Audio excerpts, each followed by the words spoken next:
You didn't read it? No. You didn't read it? No.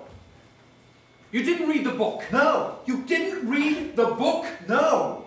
And what are you doing here? You said you needed me. I need you to read the book. Okay.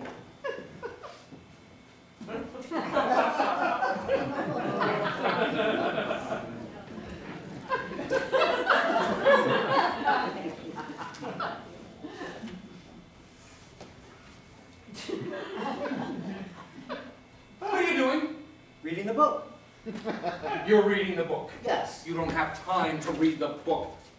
You're putting me on, right? No. This is a gag. No. Everybody in the world has read this book. Not me. You know about the book. Gone with the Wind? Sure. I read the first page. Fat. Fat? Moonlight and Magnolias? Give me a break. Well, you know why you're here. You have a screenplay problem. You need some dialogue punched up, some character stuff fixed. Why else would you call me in? I need a whole new scenario. I've been shooting for 3 weeks. I closed production now. You did what? So I am not shooting another foot of film until I have a scenario I can believe in. You closed down the biggest movie in Hollywood history? I am in debt up to here. I could lose the studio, my kids' college tuition, the house. Let's pop and go. You went into production without a screenplay? I thought I had a screenplay I've been working on for 3 years.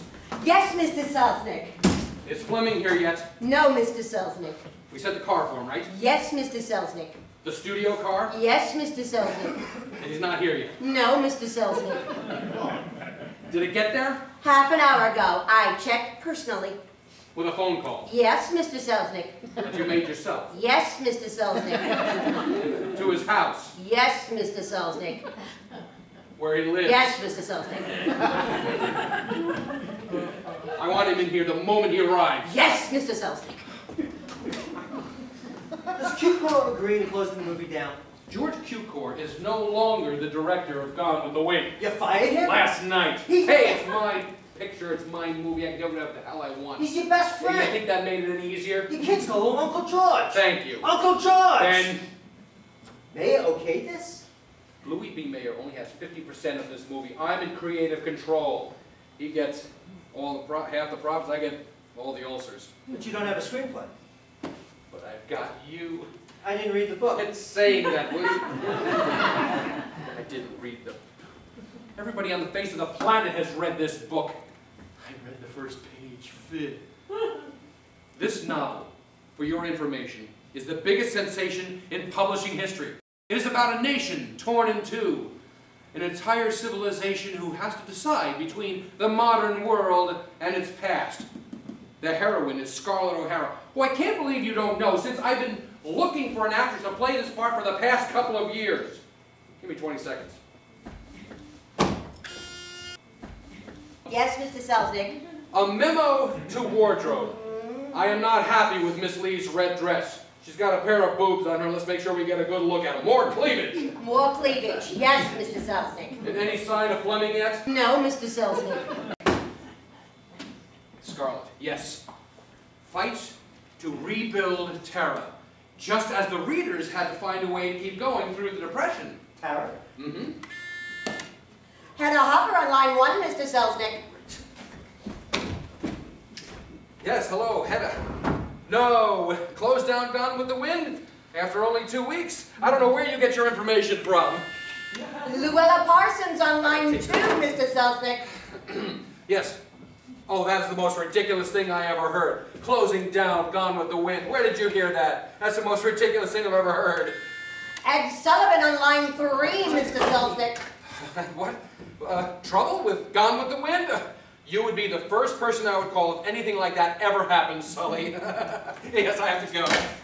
I will pay you $10,000. 12? 15? Look, no screenplay, no movie, no Selznick studio. No Selznick studio, and I'm back to working with my father-in-law. Ruin, humiliation, failure. Do you want that for me? I didn't read You say that one more... For me. Not for Mayor, not even for the movie, for me. 1 week, that's all. A week? That's all I can give you. Bang. 1 week. Not the only one with deadlines. Where are you going? Breakfast? We don't have time. It's 6 in the morning. I am paying you to write, not to eat. I need your total concentration here. Fleming! Now, as everybody on God's good green earth knows but you, Gone with the Wind takes place during the Civil War. There's your first problem. No Civil War movie ever made a dime. It's going to pit brother against brother, father against son. Or ever will. Okay. Follow me here. Overture. Front credits. Fade in on Terra. Sure. Tara? Yeah, the O'Hara plantation in Georgia. Think pillars, staircases, cotton fields, Old Man River. Hot. It's so hot. It's always hot.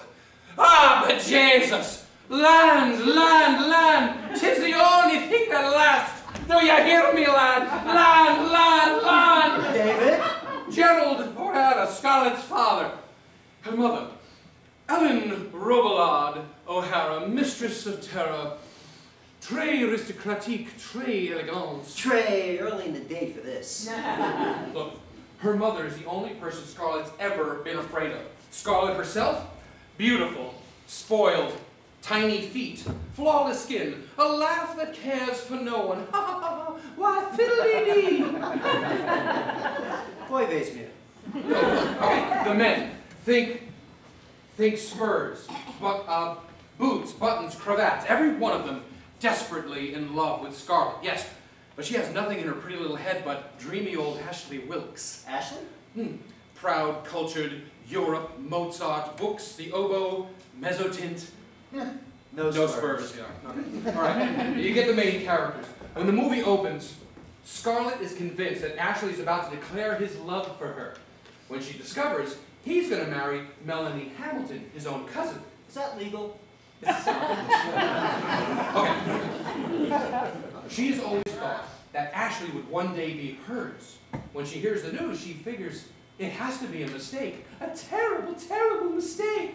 She thinks that he's going to elope with her. He says, it can't be. No one has ever said no to Scarlett before.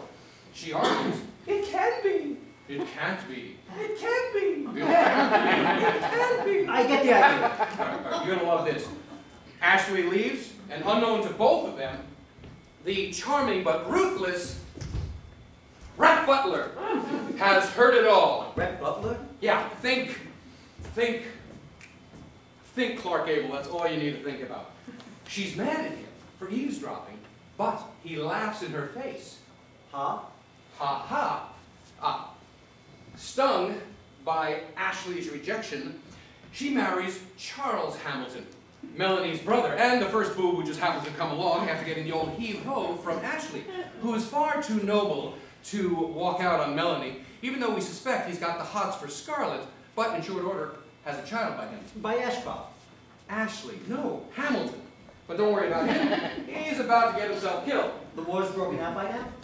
Try to keep up. Look,